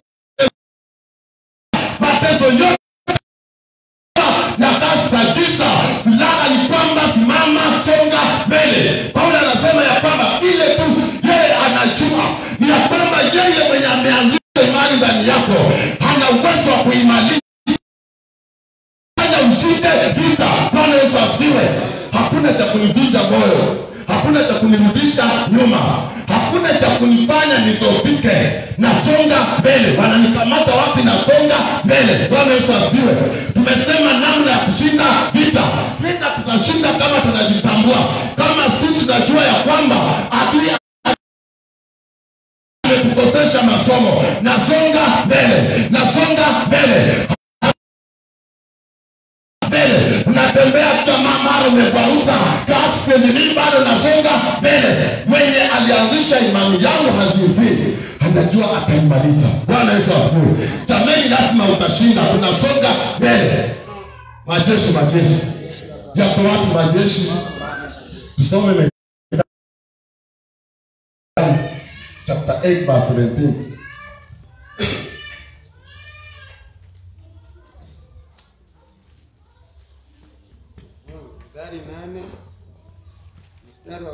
Mstari 8 mstari wa 17. Nasoma kwa jina la Yesu. Na wapenda wale watafutao kwa bidii wataniona. Amen. Ukitaka kujua rafiki ni wakati una matatizo. Bwana Yesu asifiwe. Yesu anasema ya kwamba anawapenda wale wapendao, na wale watakao mtafuta kwa bidii watampata. Wakati wewe unasukua hatua ya kumtafutia Mungu, Ibilisi anasukuma dhiki. Biashara zinaweza kufika. Bwana Yesu asifiwe. Wa kiroho tunawaambia kuwa tayari kutesa pamoja na Kristo. Jamani, hatuhubiri injili ya mauzauza. Huko nje watu wanahubiri mambo. Kwa Yesu ukikuja mambo kwisha. Tukakuja kwa Yesu mambo hajai kwisha. Kumbe ni mambo tu mtu anapanga mambo zake. Ukija kwa Yesu sasa ndiye anarusha mshale. Kumbe kwa Yesu ni kushindana. nendeni kote ulimwenguni mkawafanye watu wote kuwa wanafunzi wangu. Mkisha wafanya kuwafunza niliyoamuru. Kuna mambo nastahili kufunzwa. Na ndio haya ya kwamba ukija kwa Kristo umetoka kwa ufalme wa giza umeingia kwa ufalme wa Mungu. Sasa ni vita. Bwana Yesu asifiwe. Ni vita. Mungu ni mtu wa vita, hilo ndilo jina lake. Tunashindana mpaka mbele. Sasa anasema anawapenda wale ambao wampendao. Wale watakaomtafuta kwa bidii watampata. Wakati una matatizo, tafuta Mungu kwa bidii utampata. Utampata kwa biashara, utampata kwa kazi yako, utampata kwa safari, utampata kwa familia, utampata kila mahali. Ukitafuta Mungu kwa bidii utampata. Shahidi utampata. Ukitafuta Mungu kwa bidii utampata. Unajua sio tu kumpata Yesu wala kusikia waya ni ndani ya mwili. Ya kwamba nikiona sikia hapana. Yesu si wa hivyo. Utampata Yesu kwa mambo yake. Napenda sana baba Josephat kwa jina. Akishuhudia mambo yake, hata mimi nakaa hivi nasema Kristo roka. Anakamizwa. Anakuzwa mpaka madawa anapewa. Baada na ni mmoja kwa matajiri katika East Africa. Watu 10 wa kwanza wanahesabiwa damu. Madege usiseni. Sijui gari moshi usiseni. Ni nini hana? Lakini alimtafuta Mungu kwa bidii. Hii style tafute nayo Mungu. Beleni kabla hii mambo itakuja tulikuwa tunatafuta Mungu kwa mastare. Na ndio mimi wakati nilianza kuona hapa kama kuna wakati tulisikia mambo ya kuna hakuna nilichomoka ya Kongo style. Nilichomoka faster kusonga mbele sababu mimi nimeshachunguza mahali naweza faulu. Sababu mbeleni watu wanatafuta Mungu na starehe. Jamani ukichelewa tunakuacha hapo. Unaona hivi mmenisikia saa hii 1 hour and a half. Umeona na nina sweat. Shika mama na ikikanga si mchezo. Majeshi. Sasa watu walikuwa wamezoea. Tulikuwa tumezoea mpiga akisimama tunampimia masaa 3 minutes akikaa mambo za kwake kwa tunamwacha hapo. Kabisa lakini mimi nikazunga nyuma nikasema jamani hivi ndio tutamjua Mungu. Mimi akaanza kuuliza rafiki zangu, bwana mimi nasikia mtu anaweza omba mpaka miujiza ifanyike. Unaona Mungu alianza hivyo. Kwani watu wenye wanaombanga mpaka kitu inafanyika, kwa nini mimi? Nikiuliza viongozi wananihepa. Nikakutana na watu moja nikasema mimi nitatembea na hivi. Nikaniambia kwamba na kwa mambo mengine sio hivyo tu kwa kuomba na kufunga. Kaanza kuchukua hatua kuomba kufunga. Hapo ndio mimi nilisikia kumbe Mungu kuzungumza. Mungu anazungumza siku ani mimi niliyazungumzwa na mabaki. Uko kwa unadhani ni moto nikashika kwani ile bali ngushi. Baada ile nichwa kugoka Mungu anasema leo bwana nikusonga mbele. Kwa sababu gani? Nimetafuta kwa bidii. Nimeamua kufunga na kuomba. Na ndio wewe tulienda na vijana wakafunga na kuomba. Na wachukue mwelekeo kwa mkifunga na kuomba mtaona matendo makuu ya Mungu. Mungu anapatikana kwa kumtafuta kwa bidii. Na wapenda wale ambao wanatafutao kwa bidii. Wakimtafuta kwa bidii watanipata. Ukimtafuta Mungu kwa bidii utampata. Nina ushahidi huo. Utampata, utamuona kwa mambo yako jana. Utamuona kwa mambo yako ya ujana utamuona. Wewe utamuona kwa biashara, kwa ndoa utamuona katika familia. Unamtafuta kwa bidii. Unamtafuta hata kama umepesa unamtafuta. Unashindana mashetani wamekuteka kwa hili. Unasonga mbele. Lazima utamuona. Bwana Yesu asifiwe. Nina ushahidi kwamba ukimtafuta kwa bidii utamuona. Majeshi. Yako wapi majeshi?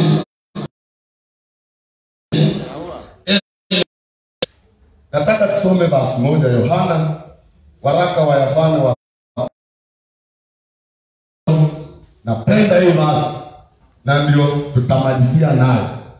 5:14 inasema na huu ndio ujasiri tulio nao kwake, ya kuwa tukimwomba kitu sawa na mapenzi yake atusikia. Unaona hii hatua zote za kushindana, tukisonga mbele na baadaye tumeapply kwa kumwomba kitu kwa ujasiri, tuna ujasiri kwamba tumepata. Na hii ndio nitarudia kwa jina la Yesu. Tarudia inasema, na huu ndio ujasiri tulio nao kwake, ya kuwa tukimwomba sawa sawa na mapenzi yake atusikia. Yake ni ya kwamba tusonge mbele pamoja na vita, tuko pamoja naye, pamoja na mateso tunasonga mbele tukimwomba. Wakati mambo haya yote tunachukua, Yohana anasema hiyo, Yohana ni ambao alipendwa sana na Yesu. Yohana alikuwa mwanafunzi, maandiko inasema alikuwa sasa mbaba. Biblia inaandika kwamba enyi watoto wadogo na waandikieni, ameshaona mambo. Baadaye alikuwa katika kisiwa cha Patmo, akanena na Yesu mwenyewe, akazungumza na Yesu. Yohana ndiye anatufunulia ya kwamba kumbe mtu anaweza toka nje na kaenda katika roho. Bwana Yesu asifiwe. Alisema na Yesu, ana ushahidi mwingi. Anasema huyu Yesu nimekutana naye kwa kisiwa cha Patmo. Yaani kwa ufupi aliaitoka ndani ya mwili. Maandiko yanasema ya kwamba na alikuwa katika roho, na alikuwa katika roho, nilikuwa katika mwili. Alikuwa katika roho, alitoka akasema na akimfunulia kitabu cha Ufunuo. Anajua anaposema ya kwamba jamani nini nilio nao, ya kwamba mkimwomba sawa sawa na mapenzi yake, najua ya kwamba atupa yeye. Bwana Yesu asifiwe. Watu wamekuja wamefika mahali wanadhani ya kwamba Yesu haipo. Watu wanawaza ya kwamba labda Yesu haipo. Amefika lakini Yohana anasema asili mimi nilio nao. Bwana Yesu asifiwe. Na Yesu sana alitembea na Yesu. Kwa hiyo mtu anapotuambia hivi ujasiri nilio nao, kwa hakika hii ndio mimi ninajua. Mkiomba Yesu, mkiomba kwa mapenzi yako, na kuambia chenye mtaomba atawapa. Na mimi leo ninakuambia kwa namna nzuri sawa sawa na mapenzi yake. Wakati una shida unasimama na Yesu kwa bado kwa pamoja na yeye. Unajua watu wengine wakipata mazuri wanatoroka kwa Yesu. Bwana Yesu asifiwe. Kuna siku mama akauliza hapa swali la chemsabo. Utakuja ibada? Unajua watu wanajibu ovyo. Hiyo kajibu Mungu anatenda miradi. Watu wakana kutia Yesu. Wengine wakana matatizo wanatoroka. Halafu anasema unajua mimi naomba na Mungu atafunika kama asikiani. Pigana. Songa mbele. Songa mbele. Kwanza usipate ni shetani. Ni shetani. Bwana Yesu asifiwe. Paulo anasema ya kwamba nilitaka kuja kweli mara ya kwanza, mara ya pili nikazuiliwa na shetani. Sisi vitu watu wamezuiliwa. Unataka mke imeshikiliwa, unataka ndoa imeshikiliwa, unataka gari limeshikiliwa, nataka mtoto ameshikwa. Halafu unavunjika moyo. Ni kusonga mbele. Niko naye siko naye nasonga mbele. Nina gari sina nasonga mbele. Na mwabudu Mungu kwa mapenzi yake. Nikimwabudu, nikiomba atanipa. Bwana Yesu asifiwe. Tupokee mema kwake, mabaya tusipokee. Tutaenda pamoja. Tunakufa pamoja na yeye katika shida. Kwa raha tupo na yeye. Nina mali niko na yeye. Mali yangu nitamtumikia yeye. Bwana Yesu asifiwe. Amen. Hiyo ndio namna ya kumwabudu Mungu, na ndio namna ya kushinda vita. Vijana ambao mko hapa, tutajifunia nini? Hapa ndio tutaanza kuwa na marais ambao wanamjua Mungu, magavana ambao wanamjua Mungu. Mimi nachukizwa sana, atakuwa hata MCA afu mwende kwa mganga. Tunamjua Mungu, kitachukua uongozi. Lakini wakati utashika mambo haya. Bwana Yesu asifiwe. Mimi niliwaambia sisi tulizaliwa na wakunywa pombe. Mpaka mama yangu saya anakunywanga kidogo, nikifyeka tena anawacha, anaenda tena, nikisahau kufyeka tena ameanza. Yaani wamelelewa kwa mazingira ambayo unafyeka sana. Anatoka kirudi, mama unaendeleaje? Unajua saa hii kwa kanisa nafyeka. Nasema bwana, unajua tumesema hapa vipi kupumzika. Kushindana. Nikilala kidogo nimeconcentrate na kushindana huku. Tena unajua nimekunywa kidogo. Yaani tumesaliwa kwa mazingira tata. Bwana Yesu asifiwe. Mimi napewaga historia hata niko kwa tumbo pombe na teremshwa. Wakati Yohana aliambiwa ya kwamba na hata kinywaji kisikue katika tumbo lake. Sisi tumezaliwa pombe tu mpaka uko kwa tumbo pale, lakini pombe inakunywa hapo. Ambapo Yohana akiwa amezaliwa pombe imetengwa, anasalimia tu Miriamu Roho ndani ya Yohana. Watoto mshikilie mambo haya. Sisi tumeanza misingi, tunashindana. Msijali kwamba tumeshindana, hatuna Range Rover, tutakuwa tunazo. Na hata mkiwa nazo tumekuwa nazo. Unajua Ibrahimu aliambiwa namna gani? Angalia nyota, utazaa watoto kama mchanga wa bahari. Ibrahimu alizaa Isaka peke yake, lakini baadaye ni baba wa taifa. Bwana Yesu asifiwe. Yeye ndio alianza muziki, na sisi hatuwachili, tunawapigania. Yesu asifiwe. Wewe mama, baba ambaye tengeneza maisha ya familia yako, tengeneza msingi ya jamii yako. Wewe mtoto, shikilia songa mbele. Hapo mbele tunataka kuteka dunia roho. Bwana Yesu, rohoni na mwilini tunaunda maisha katika hii. Majeshi yako wapi? Majeshi yakipiga majeshi. Amen. Sasa amesema namna gani? Tutarudia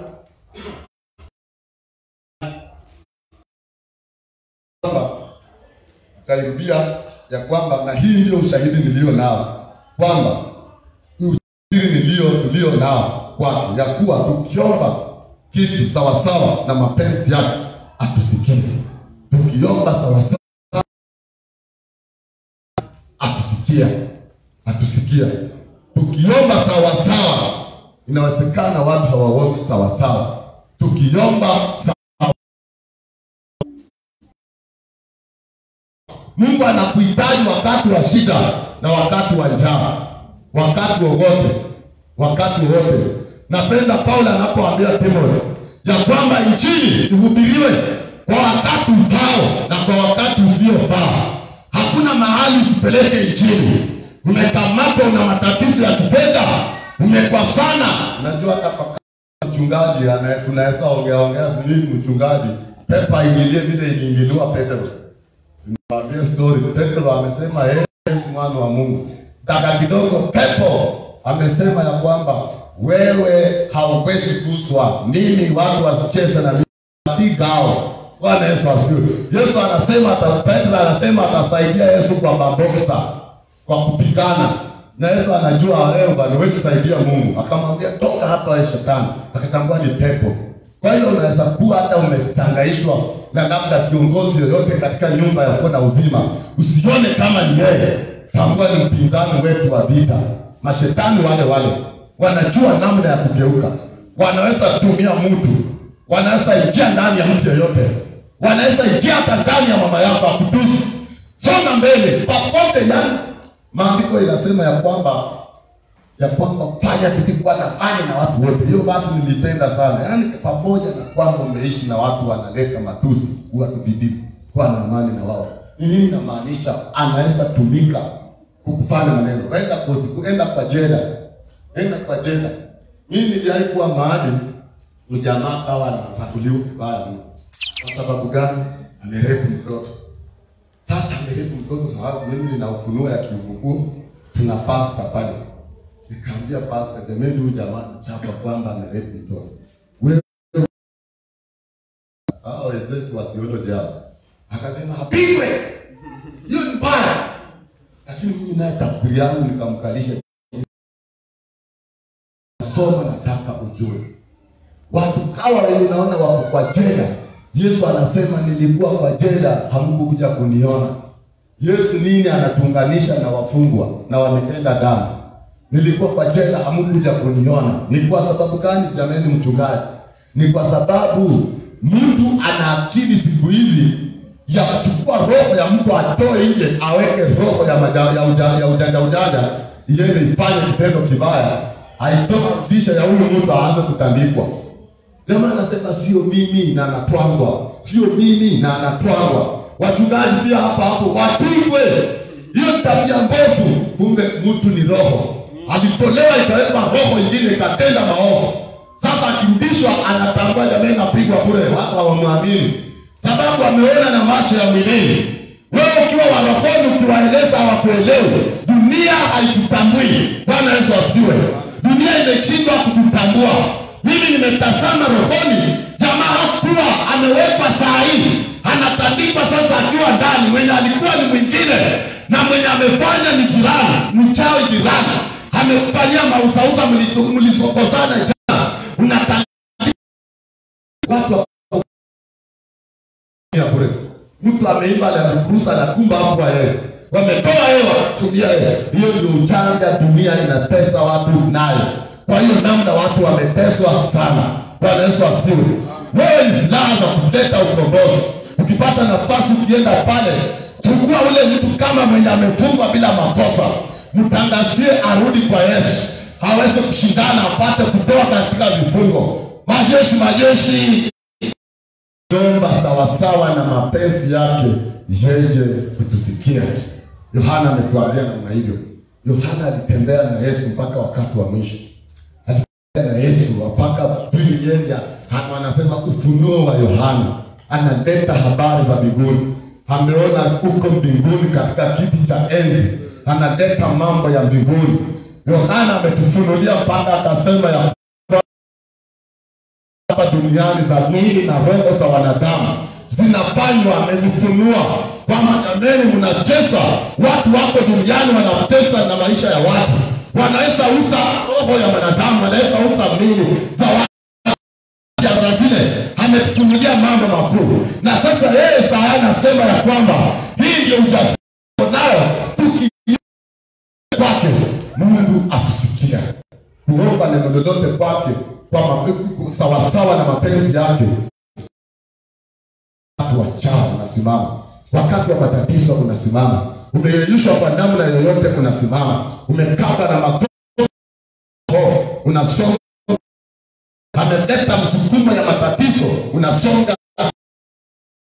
Mara ugonjwa katika kanisa tunasonga mbele, hatukosi kuzifahamu hii fikra zake, tunasonga mbele tukiomba hivyo kwa mapenzi yake, tukiomba hivyo tukiwa sawasawa, jambo lolote yeye anatusikia. Na ndio sisi wakati huu nasema ya kwamba lazima shetani ataona cha mapema. Bwana Yesu asifiwe. Na wewe ukisimama kwa ujasiri na kuambia ukimkabili utapata ushindi. Nimesema sisi ni wana wa Mungu, tukipiga wanapigika. Tumetoka katika tumbo la roho la Mungu. Sisi ni watoto wa kina Kristo, tukiomba kwa mapenzi ya Mungu sawasawa. Yohana anasema ujasiri ako nao ya kwamba tutapata. Amekutesa kwa namna gani? Siku ya leo Mungu utapokea. Bwana Yesu asifiwe. Amekunyima biashara, ukiomba sawasawa utapata. Ulichangiwa akaangusha kasi, ukiomba sawasawa utasonga mbele, utapokea kwa Mungu. Bwana Yesu asifiwe. Kwa hiyo ni wakati nataka tusimame. Wewe mahali ambapo amekupesa, ni wakati umetambua hila zake, umetambua namna yake ya vita. Anatumia vitisho ili kwamba kusitoe msonge nyuma. Leo simama ukiomba sawasawa na mapenzi yake, yeye akusikia na atatenda. Kwa hiyo sasa nataka tusimame, tunataka tushindane ya kwamba uombe sawasawa na mapenzi yake, na kuambia kila jambo ambalo umejaribisha, endelea kusonga mbele. Mshikilie Yesu wakati wa shida, mshikilie wakati wa raha, mshikilie ukiwa na fedha, ikiwa hauna pesa, umekosa watoto mshikilie, umekosa nini mshikilie. Si Mungu amependa haya, ni shetani ule, lakini mapenzi hapendi kuwatesa wanadamu. Bwana asifiwe. Siku ya leo ujumbe huu umekuja, nimesema ya kwamba unatoka katika Mungu aliye hai. Watu wamezoea kusikia mahubiri, lakini leo maisha yako Mungu ameleta mbele za Bwana. Usiombe sawasawa na mapenzi yake. Mahali popote unasikia kwamba uliataki au unaona kwamba unapata, siku ya leo enda mbele enda mbele za Bwana. Watesi wako ambao wamesimama mbele zako, fanya vita nao, wafanya vita nao, panga vita nao. Namna ya kushinda vita ni kutusilia yote ambao wamekuwekea moyo kwamba hautapata. Enda mbele za Bwana kwa ujasiri, ukijua ya kwamba aliye ndani yako ni mtuku waliko wao, hawana kwa damu ya mwana kondoo. Mungu aliye hai na pakwa namna ya roho na ingia katika ulimwengu wa roho. Kila matatizo yote ambayo ibilisi amesimama nayo mbele ya dada huyu, mbele ya mtu huyu, kwa damu ya Yesu Kristo napanga vita nao katika jina la Yesu Kristo. Kila silaha ambazo ametumia juu ya maisha yangu, juu ya nyumba ya Bwana, juu ya kanisa hili, juu ya viongozi hawa, nafanya vita naye katika jina la Yesu Kristo. Ametumia silaha ya wachawi, ametumia silaha ya ugonjwa, na wamwendea kwa uwezo wa Bwana. Wewe ni silaha za Bwana na vita. Wewe mbele za Bwana. Kila silaha ambazo ametumia, silaha ya magonjwa, silaha ya ukosefu wa fedha, silaha ya ukosefu wa chakula, mwendee kwa uwezo wa Bwana. Silaha ya watoto, kwamba ni kunyima watoto, enda mbele za Bwana. Ukiomba sawa sawa na mapenzi ya Mungu, leo utapata. Mungu anawapenda wale ambao wamtafutao kwa bidii, wakimtafuta watampata. Kwa damu ya mwana kondoo nawasha moto katika anga kila mapepo yote ambayo imesimama mbele ya maisha ya dada huyu, yake mbele ya ndoa yake, na wakwendea kwa damu ya mwana kondoo. Kwa damu ya Yesu Kristo na waendea kwa uwezo wa Bwana. Na washa moto katika anga siku ya leo. Mtaachia maisha huu, achia maisha yake. Sisi ni silaha za Bwana za vita. Ingia katika ulimwengu wa roho. Mungu kwa kuiposa, achia mbele ya watesi wako, wamesimama mbele ya biashara, waendee kwa damu ya mwana kondoo. Wamesimama mbele ya watoto, kwa damu ya mwana kondoo. Wote ambao wamesimama mbele ya viongozi wangu, na waendee kwa damu magonjwa na afeza ukosefu wa fedha, na siendea kwa damu ya Yesu. Hamna uwezo mbele zao. Na washa moto juu yenu, kwa damu ya mwana kondoo. Na washambulia kwa uwezo wa Bwana, na washambulia. Acha maisha mtu huyu, acha maisha ndugu huyu, acha maisha mtoto huyu, acha maisha dada huyu, katika jina la Yesu Kristo. Acha maisha yake. Mikaeli na malaika zake wakafanya vita na yule joka. Mahali pao hapakuonekana. Nyinyi hamtaonekana mahali penu. Hamna mahali penu mahali hapa. Na washambulia kwa damu ya mwana kondoo. Acha maisha mtu.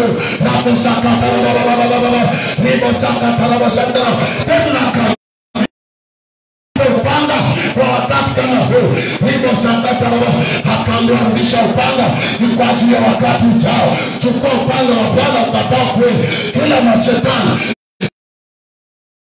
kila vita ambazo zimepangwa mbele yako, vita za magonjwa, damu ya mwana kondoo ziondoe mbele zako.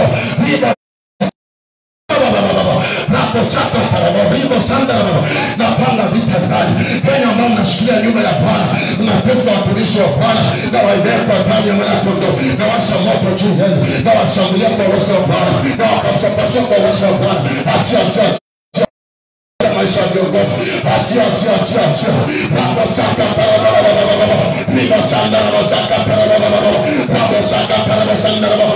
Achia maisha yao. Mimi ni silaha za Bwana za vita. Vile Musa vile Joshua alivyosimama mbele ya Musa kushindana na maadui wake na Waamaleki, na siku ya leo nasimama na Waamaleki wa nyumba ya ukoo na uzima, waganga wa eneo hili na Baba namna ya katika ulimwengu wa roho.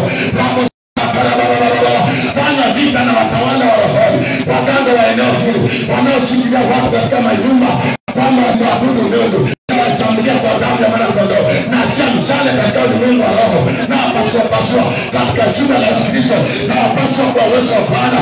Ribo shaka na pasua achia katika kuna uzima, achia na Baba namna ya roho, na ingia katika ulimwengu wa roho.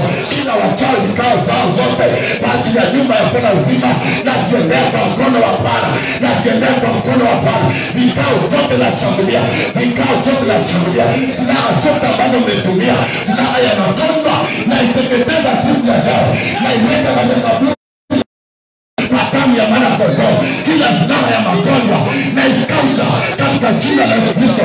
Kama ninaoleta vita vipo chapa parabo, achia maisha ya mtu huyu, achia maisha ya mtu huyu, achia maisha yake, achia watoto wake,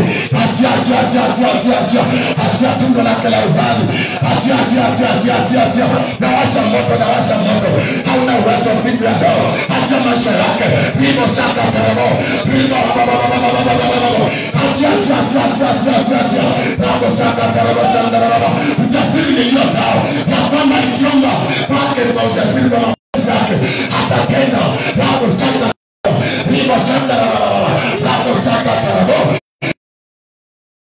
ribo shandaraba, shambulia kwa damu ya mwana kondoo. Ribo shaka aliye ndani yangu mkoku wa hiko, kila mapepo na shambulia, kwa maana sisi kushindana kwetu si juu ya damu na nyama, tunashindana na majeshi ya pepo wabaya. Kila majeshi ya pepo wabaya na waendea kwa damu ya mwana kondoo, na washambulia kwa mkono wa Bwana wa chuma. Rabo shaka achia maisha mtoto huyu, achia ndoa ya mtu huyu, achia biashara yake, achia. Leo ataona mkono wa Bwana, ataona Mungu kwa biashara yake, mkono wa Bwana kwa ndoa yake, kwa biashara yake. Rabo shaka tarababa, ribo shaka tarabashandaro. Na achia mshale katika ulimwengu wa roho, na achia mshale katika ulimwengu wa roho. Ribo shaka tarababa. Imeandikwa, na shukuru Mungu aliyetubariki na baraka zote kupitia Yesu Kristo. Baraka zake nazifuta katika ulimwengu wa roho, nazifuta kwa damu ya mwana kondoo. Nafuta baraka za ndoa, nafuta baraka za vita, nafuta baraka za kupata uwezo wa kushindana, nafuta baraka juu ya maisha ya ndugu huyo, nafuta baraka za watoto katika jina la Yesu Kristo, nafuta baraka za kazi kwa damu ya mwana kondoo, baraka za biashara. Ribo shaka parado, asante Mungu wangu, endelea kupewa sifa, wastahili sifa zote. Asante Ribo shaka parado shandaraba, asante Ribo shaka parado shandaraba. Asante Mungu aliye hai, wastahili sifa Baba, wastahili kuinuliwa, upewe sifa Mungu aliye hai. Asante Ribo shaka parado Mungu shandaraba, upewe sifa Mungu aliye hai. Mtoto wako amepata ushindi, amepata maisha siku ya leo, atashinda vita, atashindiki, akiomba sawasawa na mapenzi yako, atapokea baraka, atapokea watoto, atapokea. Mimi upewe sifa Mungu aliye hai. Pigia Yesu makofi. Ukiomba sawasawa na mapenzi ya Mungu utapokea. Bwana Yesu asifiwe. Amen. Lazima tujue vita zote. Lazima tuzijue vita zote. Hakuna wakati vita zitasha. Tunasonga mbele. Ya kwamba ukiokoka unaendelea kushindana, na ukishindana unapata ushindi. Bwana Yesu asifiwe. Kwa hiyo wakati huu nataka tumtolee Mungu, tukae chini. Kaa chini.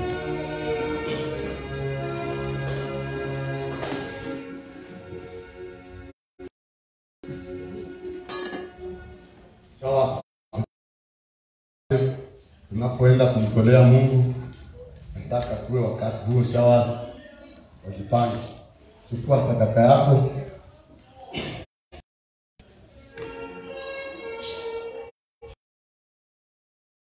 Shawa. Unasemaje? Hamna chochote. Uko hivyo hivyo. Kwa hivyo sasa wacha tushukuru Mungu kwa ajili ya matoleo.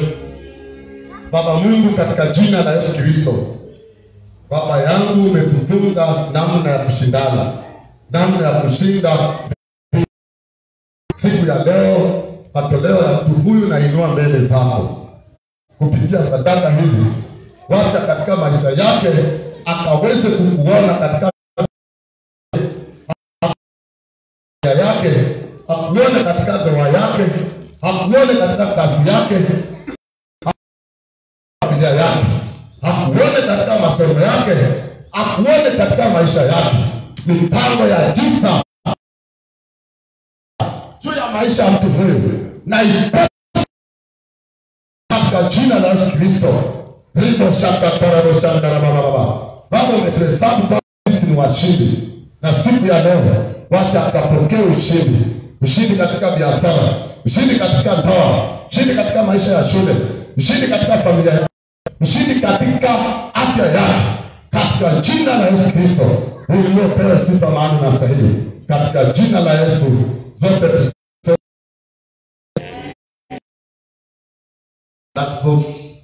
tasonga mbele wakati ujana, ukajipanga next week.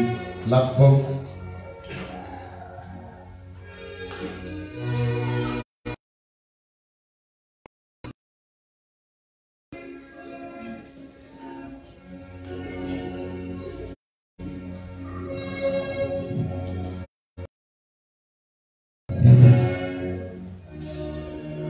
yes. Amen.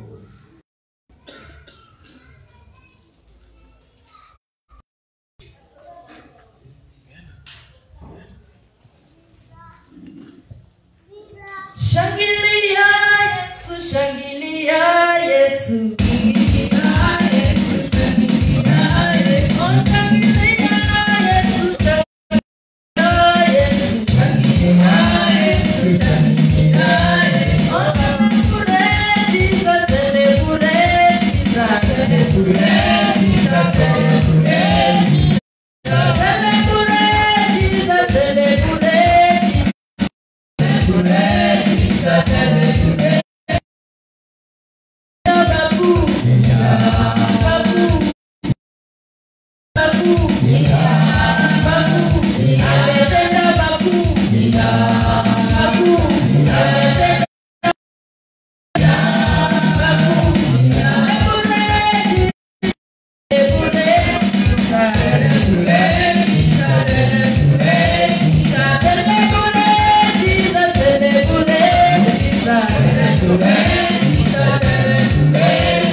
Baba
makofi kwa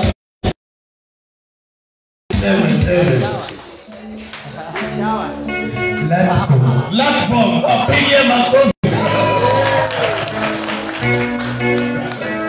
Najua chansi ilikuwa ya shawa nayo wakawepa. Leo pasiwe. Kasonga mbele Monday. Tusonge mbele. Nini kitanitenganisha na tatizo? Hakuna. Paulo alienda na Yesu liwe liwalo. Akasema kwingine kwamba siionei injili ya Mungu haya. Wakati watu wanasema ya kwamba jameni kwa mataifa usiende, anasema siionei injili ya Mungu haya. Anasonga mbele. Bwana Yesu asifiwe. Simpia alisema kwa hiyo anytime naweza kuwa na yeye katika nyumba hii ya ukona uzima. Ilikuwa kwamba tuanze leo msingi wa kiroho, lakini leo hatutasoma. Wacha tutaanza next Sunday. Na mimi nitaendelea na hata kama tutasonga ndio tukuje kurudia pale tuliacha ndio tutasonga mbele. Mara mingi tulikuwa tunaanza lakini leo tulisema tutasonga mbele, tukienda mbele kwa mbele. Kwa hiyo tutasonga mpaka tumalize, ndio tena baadaye tutarudi kwanza huko. Jamani, mkaribishe watu katika ibada zetu. Watu. Karibishe watu. Hii mambo tunasema ukianza kuyapply ndio utaona mtu amelusu. Karibisha katika nyumba hii. Karibisheni watu. Nataka tumalizie. Robinson kuna kitu. Kwa hivyo nataka tumalizie. Mwani kono yako. Baba, katika jina la Yesu Kristo Mungu aliye hai. Nashukuru, tunasema uinuliwe. Umetupa nafasi ya kusikia habari zako za namna ya kushinda vita. Asante kwa ajili ya mtu huyu, sababu siku ya leo atashinda vita. Silaha zote ambazo shetani atatumia mbele zake amepata ushindi. Neno lako ni ushindi. Neno lako ni nguvu. Neno lako ni afya. Siku ya leo amepata afya. Amepata ushindi. Amepata maisha yake. Asante ribo shaka karabo. Uinuwe pewe sifa kwa damu ya Yesu Kristo. Nafunga mipango yote ya giza. Kila roho ya majibishi mbele zake naifunga kwa damu ya mwana kondoo. Natenga watesi wake wote katika jina la Yesu Kristo. Natangaza amani, natangaza ushindi. Anayekosa watoto apate, aliyekosa fedha apate, ambaye amekosa kazi na kulipa kazi kwa damu ya mwana kondoo. Rado shaka terebo ribo shanga na baba. Bado umenipa nafasi siku ya leo kutoa mambo ya rohoni nikaweze kuwapa. Umetubariki na baraka zote za rohoni kupitia Kristo. Amekosa kazi, amekosa amani, amekosa afya kwa damu ya mwana kondoo. Natangaza afya juu yake, natangaza ushindi juu yake, napinga watesi wake kwa damu ya mwana kondoo. Vita juu yake na ziteka katika jina la Yesu Kristo. Wacha mbele ya watu, mbele ya wanadamu, awe simba ndani ya ua mwitu katika jina la Yesu Kristo. Uinuwe Baba wote ambao wanatuangalia katika online, na watangazia ushindi, na watangazia ushindi mbele zao, ushindi wa vita. Watashinda vita, watamwona Mungu katika biashara, katika ndoa, katika kazi zao, katika familia zao, katika biashara zao, katika kazi zao. Watamwona Mungu katika maisha yao ya kumtafuta Mungu. Watakuona wewe katika jina la Yesu Kristo. Sante ribo shaka tano. Wacha wapate afya mbele zao za mrefu bidisi na zitetwa katika jina la Yesu Kristo. Uinuwe pewe sifa na unastahili katika jina la Yesu Kristo. Zote tuseme amen. Amen, amen, amen. Kwa hiyo watu